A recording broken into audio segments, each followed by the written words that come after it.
নমস্কার বন্ধুরা, ইলা রান্নাঘর থেকে সকলকে জানাই অনেক অনেক স্বাগত।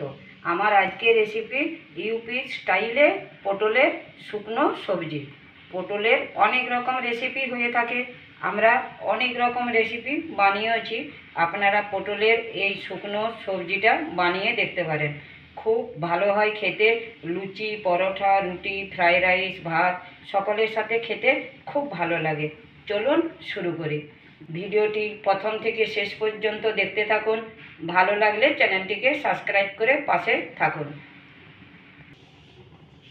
এখানে পটলগুলোকে পরিষ্কার করে ধুয়ে এভাবে লম্বা লম্বা করে কেটে নিয়েছি, সাথে আলুও ওই একইভাবে লম্বা লম্বা করে কেটে নিয়েছি।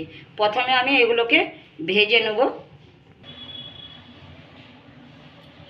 কড়াই গরম হয়ে গেছে, সরষের তেল দিলাম।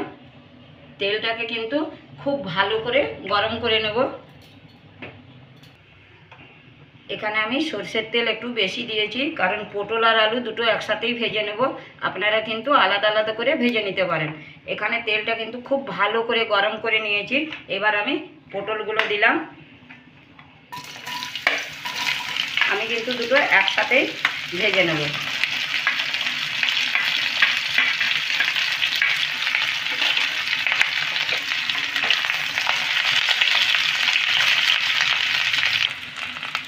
পটল আর আলুটাকে ভেজে নেব, সেই জন্য এখানে আমি একটু সামান্য নুন দিলাম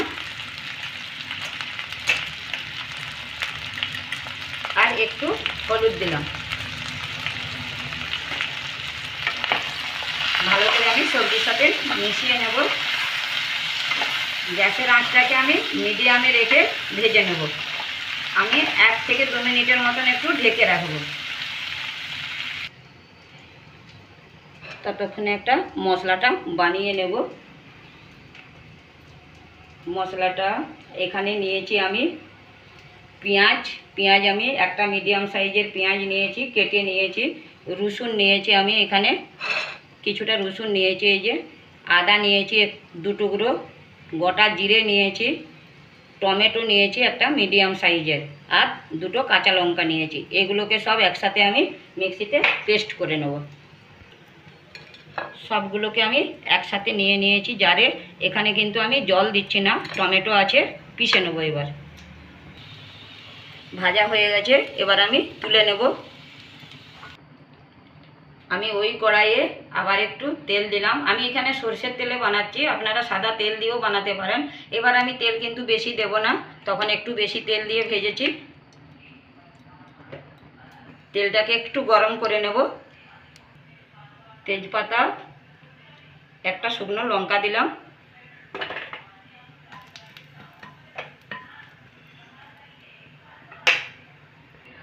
এখানে আমি ছোট চামচের 1/2 চামচ হিং নিয়েছি। হিংটা কিন্তু দিতেই হবে এই সবজিতে।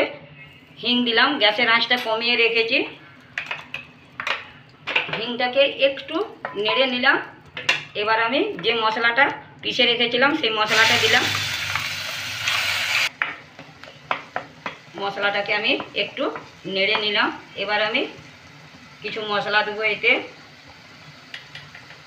ভাজার সময় আমি হলুদ দিয়েছিলাম একটু, এখনও একটু আমি হলুদ দিলাম 1/2 চামচ।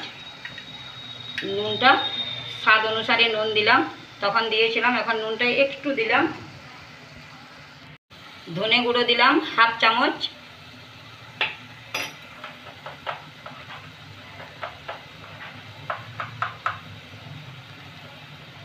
একটু কাশ্মীরি লঙ্কা গুঁড়ো দিলাম। সব মশলাগুলোকে ভালো করে মশলার সাথে মিশিয়ে নেব।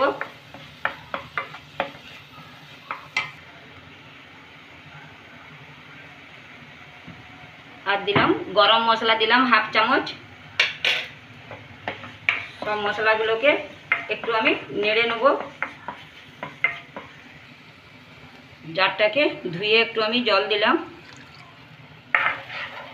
এবার আমি মশলাটাকে কষে নেব। গ্যাসের আঁচটাকে কমিয়ে রেখেছি। মশলাটা কষে নিয়েছি, এই দেখুন।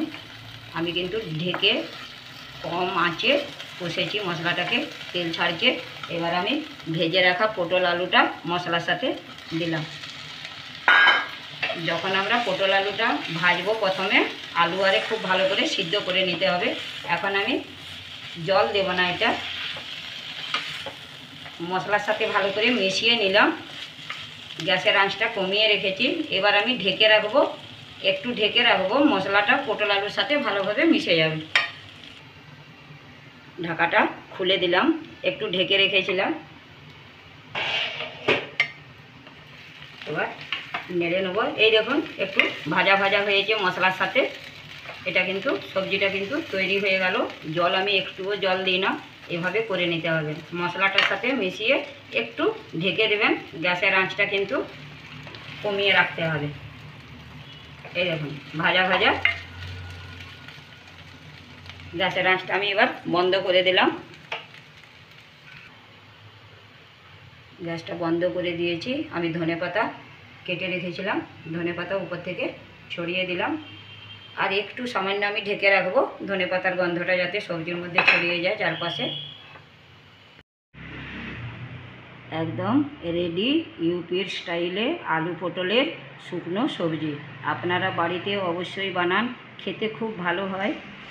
ভালো লাগলে ভিডিওতে লাইক ও অনেক অনেক শেয়ার করুন। পাশে বেল আইকনটি ক্লিক করে রাখুন নতুন রেসিপির নোটিফিকেশান পাওয়ার জন্য। ধন্যবাদ।